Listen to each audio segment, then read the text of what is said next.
दोस्तों, अगर आप चाहते हैं कि आपके घर में हमेशा शांति बनी रहे, तो इस वीडियो को लास्ट तक ज़रूर देखें ताकि आपको इस कहानी से सीख मिले। एक समय की बात है, एक बड़े से गांव के बाहर एक बौद्ध भिक्षु एक कुटिया बनाकर रहा करते थे। बौद्ध भिक्षु बहुत बड़े ध्यानी और बुद्धिमान व्यक्ति थे।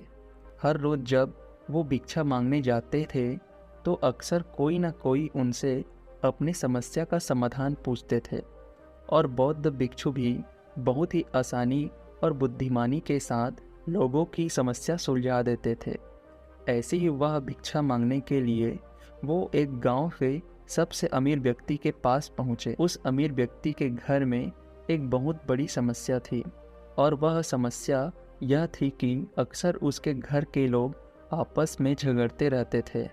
घर में शांति और आपसी भाईचारे की कमी थी। इस बात को लेकर वह अमीर व्यक्ति बहुत ही परेशान रहता था। अमीर व्यक्ति ने बौद्ध भिक्षु की बुद्धिमानी और समस्याओं को सुलझाने की उनकी काबिलियत के बारे में सुन रखा था। तो जैसे ही उसने बौद्ध भिक्षुओं को अपने घर के दरवाजे पर खड़े देखा, तो दौड़कर उनको अंदर बुलाया और अपने नौकर को भिक्षा के लिए कुछ भोजन लाने का आदेश दिया। नौकर रसोई से कुछ भोजन लेकर आया। उस अमीर आदमी ने वो भोजन भिक्षु के भिक्षा पात्र में डाल दिया। बौद्ध भिक्षु उस अमीर आदमी का धन्यवाद कर वहाँ से जाने लगे, तो उस अमीर आदमी ने उन्हें रोकते हुए कहा, महात्मन, मैं आपसे एक प्रश्न पूछना चाहता हूँ। बौद्ध भिक्षु ने मुस्कुराते हुए कहा, पूछो, क्या प्रश्न है तुम्हारा? अमीर आदमी ने कहा, मैं जानना चाहता हूँ कि लोग आपस में झगड़ा क्यों करते हैं। यह सुनकर बौद्ध भिक्षु थोड़ी देर मौन रहे, फिर ऊंची आवाज़ में चिल्लाते हुए बोले, मैं तुम्हारे यहाँ भिक्षा लेने आया था, न कि तुम्हारे फालतू प्रश्नों का उत्तर देने।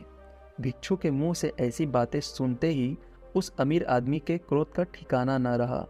उसने खुद पर नियंत्रण खो दिया और भिक्षु पर जोर जोर से चिल्लाकर उन्हें भला बुरा कहने लगा। उसने कहा, कैसे स्वार्थी व्यक्ति हो, मैंने तुम्हें खाने के लिए भोजन दिया और तुम मुझसे इस तरह की बातें कर रहे हो। उस अमीर व्यक्ति ने गुस्से में बौद्ध भिक्षु को गुस्से में बहुत से अपशब्द कहे, लेकिन बौद्ध भिक्षु बिना एक शब्द भी बोले शांति से उस अमीर आदमी की सारी बातें सुनते रहे और वो उन पर चिल्लाता रहा। लेकिन थोड़ी देर बाद जब वह व्यक्ति शांत हुआ, तो बौद्ध भिक्षु ने मुस्कुराते हुए कहा, मेरे मित्र, जैसे ही मैंने तुम्हारे साथ बुरा बर्ताव किया, तुम्हें क्रोध आ गया और क्रोध में तुमने मुझ पर चिल्लाना शुरू कर दिया। और अगर उसी समय मैं भी तुम पर क्रोधित होकर चिल्लाना शुरू कर देता, तो हमारे बीच बहुत भयंकर लड़ाई हो सकती थी। असल में क्रोध करना ही सभी लड़ाइयों की जड़ है। जब एक व्यक्ति क्रोधित हो और दूसरा व्यक्ति भी क्रोध में हो, उसकी बातों का जवाब देना शुरू कर दें, तो लड़ाई का बढ़ना निश्चित है। लेकिन अगर दूसरा व्यक्ति उस समय शांत रहे और कुछ समय के लिए मौन धारण कर ले, जब पहला व्यक्ति क्रोधित हो, तो बड़े से बड़े झगड़े को भी सुलझाया और ख़त्म किया जा सकता है। साधारण शब्दों में कहें तो परिवार के सदस्यों का एक दूसरे के प्रति सहनशील होना ही घरेलू झगड़ों को ख़त्म करने का एकमात्र तरीका है। साधारण शब्दों में कहें तो परिवार के सदस्यों का एक दूसरे के प्रति सहनशील होना ही घरेलू झगड़ों को ख़त्म करने का एकमात्र तरीका है। तो दोस्तों, इस कहानी की सीख यही है कि चाहे घर हो, दोस्तों का साथ या काम की जगह, हमें खुद को शांत रखना चाहिए।